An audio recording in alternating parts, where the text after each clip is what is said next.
I think we should say good afternoon after the coffee break. It's about to start my presentation for the next 25 minutes. I'm MICHALIS. I'm coming from Greece. My background as a civil engineer comes from National Technical University of Athens and Imperial College of Science, Technology and Medicine in London as an MSc student long time ago on soil mechanics. And for the last 30 years, I'm working continuously in geotechnical engineering and in tunneling. So on the screen, you see the title of my presentation, Tunneling in Hard Soils, Weak Rocks. Challenges. You hear me from here? Not extremely well. You hear me? Yeah, thank you very much. So that is the title of the presentation, Tunneling in Hard Soils, Weak Rock, Challenges and Solutions. Allow me to say something starting this presentation. The topic of hard soils, weak rocks, touched a long time ago, first time, in 1993, in one of the international conferences which had exactly this topic, not tunnels, but especially in geotechnical engineering. And since then, 30 plus years now, our community, geotechnical engineers and tunnels, they are continuously working by developing concepts about how to model this type of behavior, the behavior of this type of geotechnical conditions. I don't want to go to so many details about the geotechnical conditions themselves. I will say something, but I would like to speak about the challenges they put when it comes to have a design, a tunnel in this type of environment.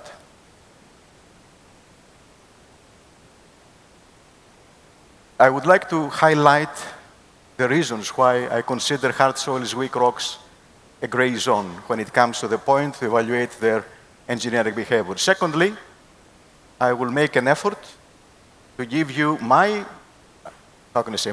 approach, how to use appropriately the rock mass classification systems which are available in order to assess the design parameters of this type of geomaterials. Then I will focus on two challenges which these materials impose to tunnels: phase stability or phase instability problems and squeezing phenomena. And then I will try to give you solutions to these problems, phase stability or phase instability and squeezing. Solutions which comes from my experience working in Doha Metro, Athens Metro, in different phases of the project. This T2 motorway tunnel in North Greece is the longest motorway tunnel in the Balkans, 6 kilometers. Kalidromo tunnel in Greece, it's a long railway tunnel of 9 kilometers. And I will say something coming from the literature, mainly about Nafka Chakri tunnel in India and Kotar-based tunnel in Switzerland. And of course, I will conclude with some main issues as it comes to the closure of this particular presentation. So from a practical point of view, it seems convenient to define hard soils, weak rocks according to their UCS strength. But is this correct? By only using the UCS strength to distinguish hard soils from weak rocks, this can be misleading when their engineering behavior is being considered. Look at this table. It's an effort to classify soils and rocks according to their UCS values. That table, that rectangular, includes the huge range of UCS values which somebody can measure in this range of geomaterials, hard soils, weak rocks, from 320 kilopascals up to 10 megapascals. So I don't think it's wise from my side to say to you that the UCS itself, as the only engineering parameter which can be measured, is adequate to derive the general engineering behavior of this type of materials. Soft rocks at large depths fail in a plastic manner. That reminds us soil mechanics failures. Hard fissure clay shales, marls, fail on small-scale fissures by forming a failure along a discontinuity. That reminds us rock mechanics type of failure. what are the challenges now when we have to design a tunnel in weak rocks conditions? First of all, we have a significant difficulty to measure properties and assess design values like shear strength parameters and deformability. Then we have the actual problems, phase instability. That happens. What happens continuously. We have to face. We have to make a design which gives a good mitigation to this type of problems. And of course, we have other type of problems which are connected with time-dependent ground loads and deformations. We say in order to communicate each other, we call them squeezing problems. And sometimes swelling, when we have to deal with specific geomaterials like sulfate, claystones, and evaporates. In soils now, in soil mechanics, we use the principles of soil mechanics and we derive the shear strength and deformability parameters of the soils, sampling first, testing in situ or laboratory, interpretation, and of course the design values. It's a little bit, I would say, straightforward workflow. For rocks now, the design values of shear strength and deformability parameters is estimated empirically by using, I would like to use one more word, by appropriately use the appropriate rock mass classification systems. And then we proceed by applying well-justified empirical formula. First, we have the inspection and testing of rock mass. We have a classification system, GSI, RMR, maybe. Then we go to empirical formula, which use GSI and RMR values, and then we end up with the design values of rock mass properties. But are all the classification systems which we have available now appropriate to be used for this type of effort? Effort means giving parameters to weak soils, to weak rocks, or to hard soils. This is a little bit exaggerated example. Allow me to give it only for the reasons of the presentation. That is an effort. First of all, this table shows you the rock mass rating. I think all of you know the RMR system by Wieniawski. This is the final version of it back in 1989. So on the right side, you see core samples of marls. Marls is a weak rock. And if you try to rate marls, this type of marls, by using RMR 89, consider also this very low value of uniaxial compressive strength, because it's a weak rock, 1.125 megapascal. Then by using RMR principles and by using RMR system, we rate an RMR value of 64. Okay, that's 1 point. As I told you before, by using RMR, we can try to input this number to empirical formulas and derive the Young's modulus. One empirical formula which is tailor-made for use of RMR is the one which you see on top. Young's modulus of this rock mass, if you use that formula, which is proposed a long time ago, but it's been proposed, it's still in the literature, nobody says it's not valid, it can end up with the rock mass modulus of these marly formations of 28 gigapascal. Unreasonable value, forget it. It's not possible to have for such a formation such a high value of rock mass. It's only close to 500 megapascal. So what I would like to say with this, yes, we have to be a little bit careful in our effort to assess and then derive parameters by using every possible rock mass classification system. But we have other systems also. GSI. GSI is appropriate for poor rock mass conditions. You see here the red area. It's been easily used. I'm sure that you are all familiar with the GSI matrix. So for the red zone, you see it's an area which you can classify. You can rate the weak rocks or the hard soils in the range of less than 35. Some people, they give GSI values even 10. Usually GSI is a system which we use it in order to give a range of values. We don't give one specific value. You give a range from 30 to 40, for instance, for 40 to 60.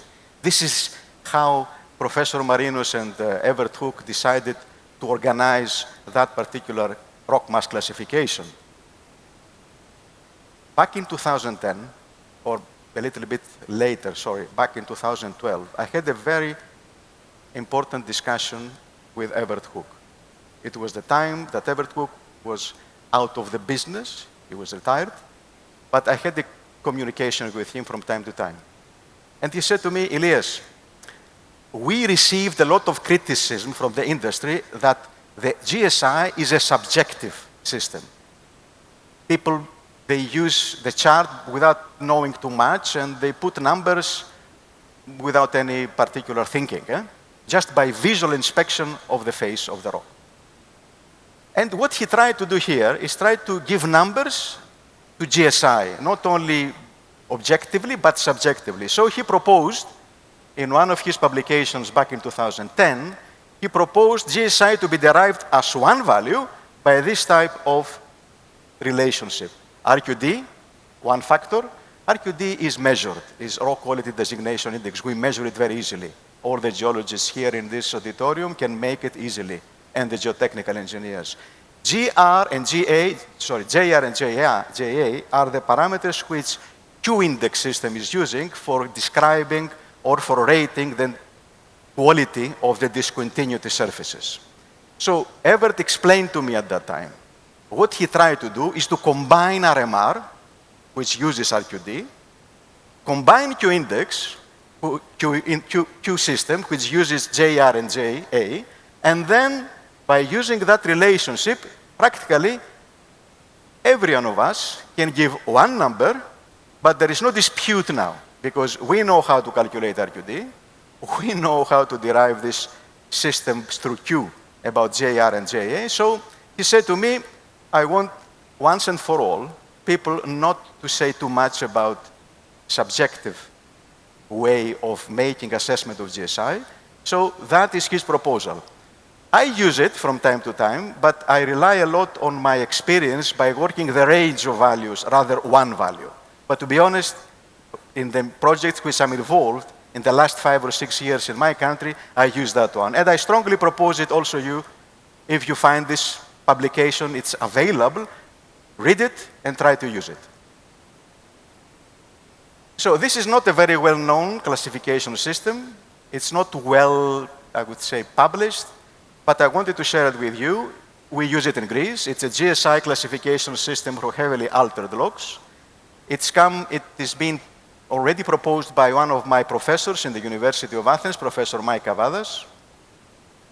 And here is what he tries to do now. It's an extension, according to what he is trying to say with this system. It's an extension of the GSI index for non-competent rock masses.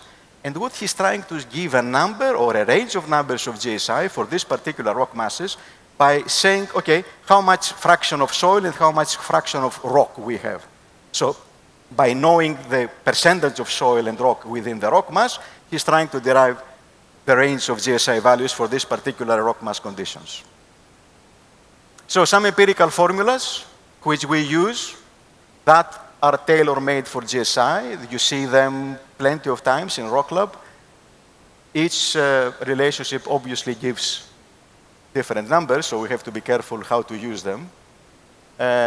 What I would like to say, in the literature, there are plenty of relationships for deriving Young's modulus of the rock mass. Some of them, they are using UCS, of the intact face of the rock. Some others, they are using straight the Young's modulus of the intact face of the rock. So these values, you see, Hook proposed back in 2002, he's using a relationship which approaches to use sigma CI, the UCS. The other one, EI, the Young's modulus of the intact rock. One relationship which I found in the literature exists from Kyoseolus, Omez, Kayabasi. That is another one which is using the ratio of the Young's modulus and the UCS of the intact phase, plus the RQD, plus this WD means the weathering degree of the discontinuities of the rock mass. This is something which I used a lot in Doha. It's used with RMR mainly. This is from Galera and his colleagues. Again, a relationship which gives rock mass through RMR, but also using Young's modulus of intact phase. And the one which I like a lot and which is, I think, Vasilis, this is tailor-made for GSI, believe me. I used it for the last 4 years in Athens Metro for Athenian schist. So all the Young's modulus of the rock mass of the Athenian schist for Athens Metro has been derived through this type of formation. Again, GSI, and of course, is based on the measurement, on good measurements of the intact phase, the Young's modulus of the intact phase of the rock mass. Let's go now to the tunneling challenges. And first of all, as I told you, I would like to deal with tunnel phase instability, and I'll try to show you the solutions which we give to manage this problem. Phasing the excavations, this is what I mean. We don't excavate full phase, you try to make some divisions of the phase of the excavation by phasing it, so you reduce the excavation phase. You install pipe proofing, reduction of, as I said, pipe proofing is what you see on the installation of the umbrellas. We call it for polling. You see also on the longitudinal section what is that effort. With that effort, we try to pre-support the tunnel roof. And by saying so, you see that arrow, sigma 1. Sigma 1 is the major principal stress of the geostatic field, sigma 1. By putting this for polling, we try to minimize the effect and the value of sigma 1. Please, your attention for 1 minute only. I try to develop a very simplified approach to give to all of you how for polling works in favor of the tunnel stability.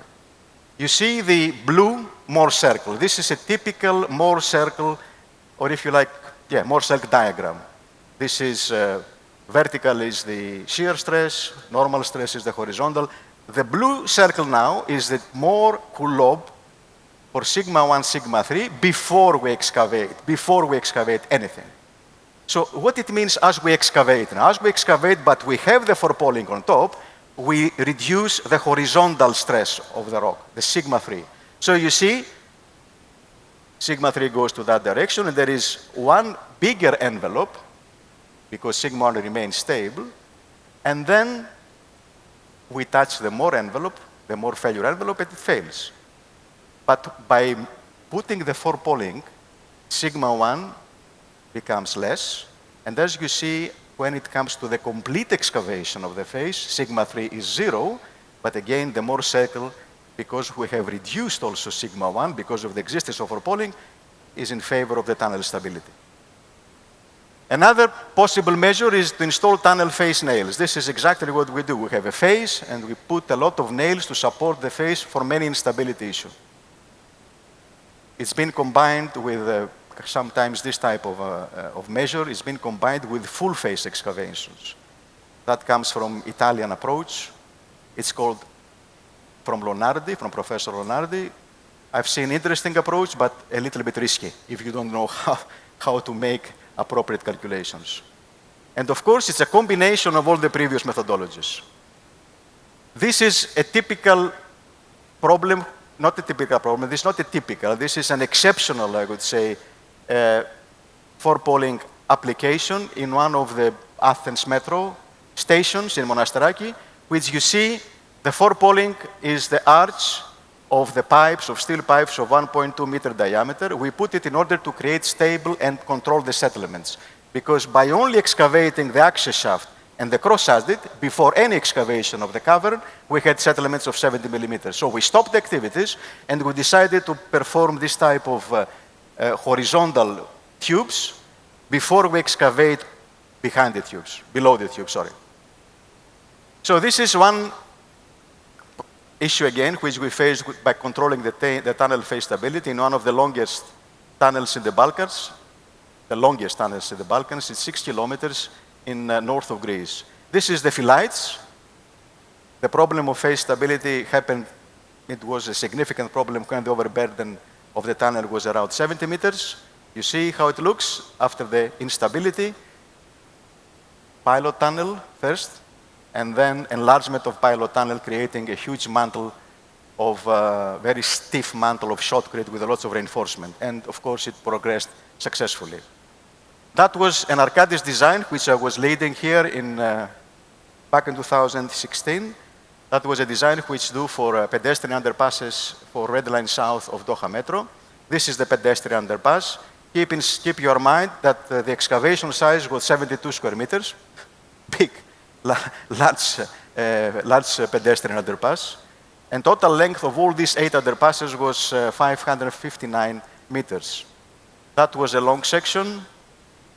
The major restrictions to be considered in the design is the excavations below the major city highways, which were in operation at a very shallow depths, between 3.2 meters to 6.5.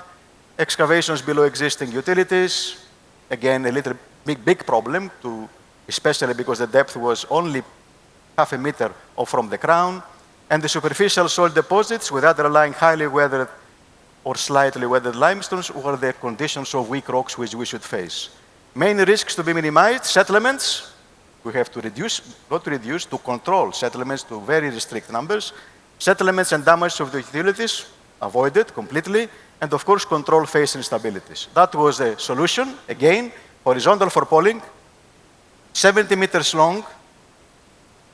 Here are some photos from the construction.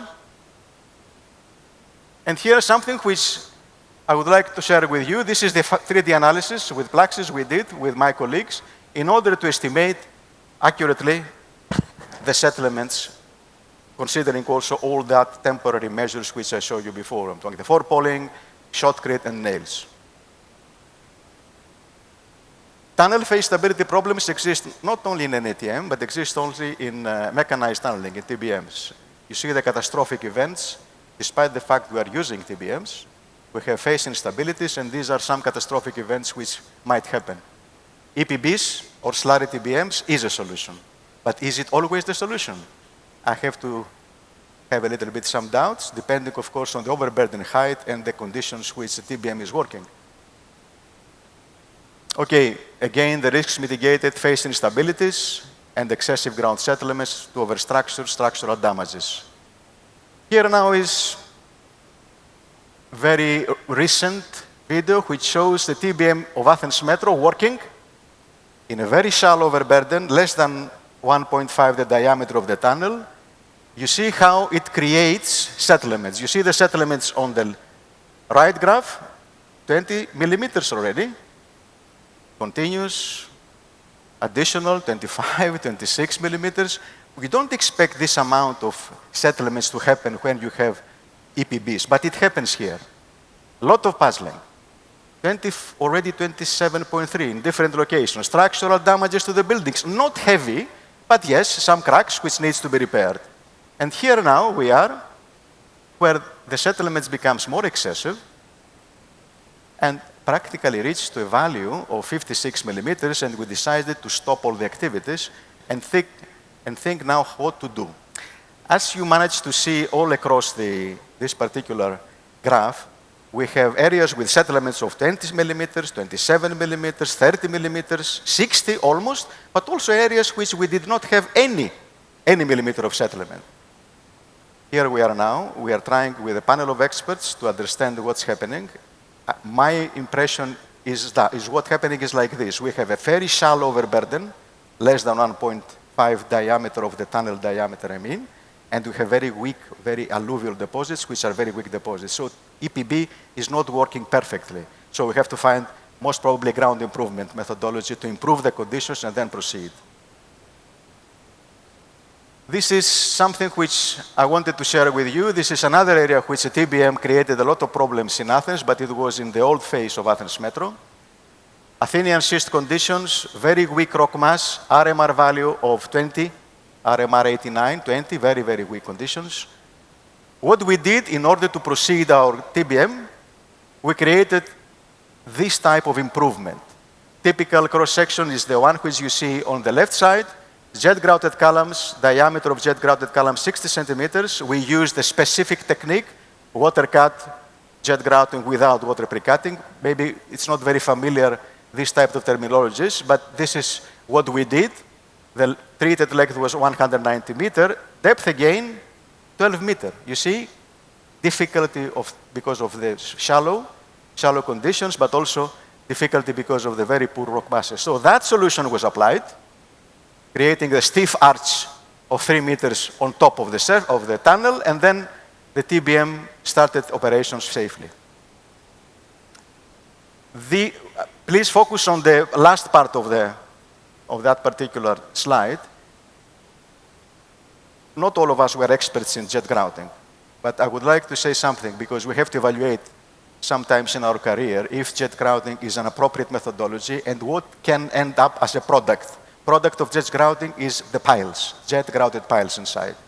So I used with some other consultants, in order to assess the effectiveness of jet grouting, that particular specific jet grouting energy. This is one relationship which you derive the specific jet grouted energy. P is the grout pressure or water pressure, and Q is the grout or water flow rate, and WT is the wind throw speed of the nozzle. So by having a number, you can derive easily the diameter which can produce.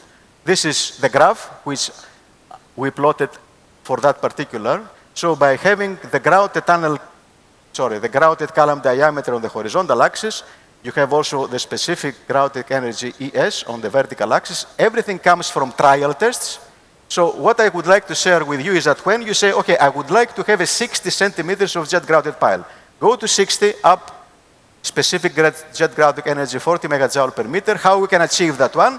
With single jet grouting, for instance. Let's go. So that is an effort to, to assess or to evaluate the grouted testing, first of all, and then to make a more, more continuous approach to this particular issue of creating jet grouted all the way for this 190 meters of length. This is the jet grouted horizontal column, you see, and this is the area which we made all this effort with jet grouting. Squeezing conditions, I was very young when I decided to be a little bit proactive and try to give to all of us, to all the community, my estimation of squeezing conditions. So I use this engineering index, TSF, tunnel stability factor. Sigma CM is the in situ rock mass, and you see how it's been calculated. I don't want to repeat exactly because you see it on the screen. It's a dimensionless factor. H is the tunnel's overburden height. This is the tunnel's equivalent diameter. You see alpha. Alpha, I use it in a way like this in order to have this as a dimensionless engineering index. So by having TSF value, after many numerical analysis, I managed to have also, by using these two graphs, first of all, on the right head up on the vertical axis, when you have how much is the TSF value, you calculate the convergence of the tunnel. And when you know TSF value, this is the lower part of the graph, you can derive also the plastic zone of the surrounding the tunnel. So what is the conclusion? Squeezing problems, that means long-term squeezing problems. And of course, squeezing problems means a lot of convergences, which comes also with time. You can face them when TSF is less than 0.38 to 0.40. So, squeezing problem in different tunnels. You see on top 1 meter convergence. This is from tunnel in India. Convergence, which means failure in the invert. 60 to 80 meters behind the face from Kalidromo tunnel. Extremely squeezing in hard neogen clays. Failure of shotcrete, 70, 90 meters behind the face, again from Kalidromo. Failure of the sidewalls, and final collapse of the tunnel.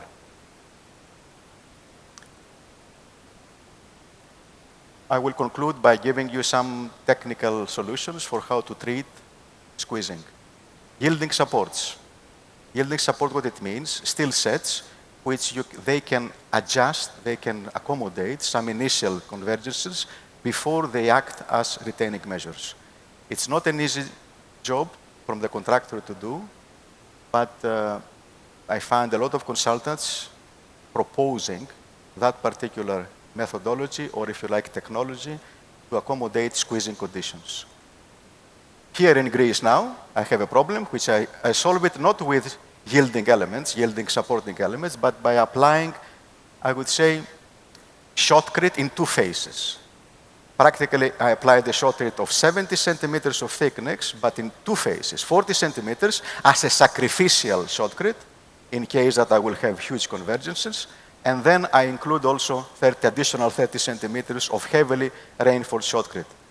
And this is something which comes also as a possibility, grouting. As long as the area can be grouted, it's possible to use this type of grouting pattern in order to improve the squeezing conditions and make tunnels stable. So by saying this, main points to remember: the assessment of the geotechnical parameters of hard soils, weak rocks can be made with the adoption of modified classification systems and the use of modified empirical formula. The control of phase instabilities and time-dependent ground loss are major tunneling challenges in hard soils, weak rock. Phase instabilities can be controlled by phasing the tunnel excavations, installing tunnel roof pre-support measures for polling, install phase nails, combining all previously measured, use of EPB or slurry TPMs with or without ground improvement. Tunnel stability factor, which I proposed, can be used for the prediction of the squeezing potential of hard soils, weak rocks in deep tunneling conditions. Yielding primary support elements, the slide, one of the last slides, can provide a solution to confront adequately high squeezing phenomenon of hard soils, weak rocks in deep tunneling conditions. By saying so, I would like to conclude and thank you for your presence. And I think I gave you a little bit of insights. Long. Apologies to Kurian and the organizing committee. I made 10 minutes more, but I would like to thank you for your patience. If there is any question, we have two options. Either to share with me your questions during the break, or if someone wants to say something now, or finds something which I said wrong, or he wants to correct me in a way, I'm willing to discuss. But I see that you are more or less silent at the moment. Okay. Thank you very much indeed, all of you. Thank you.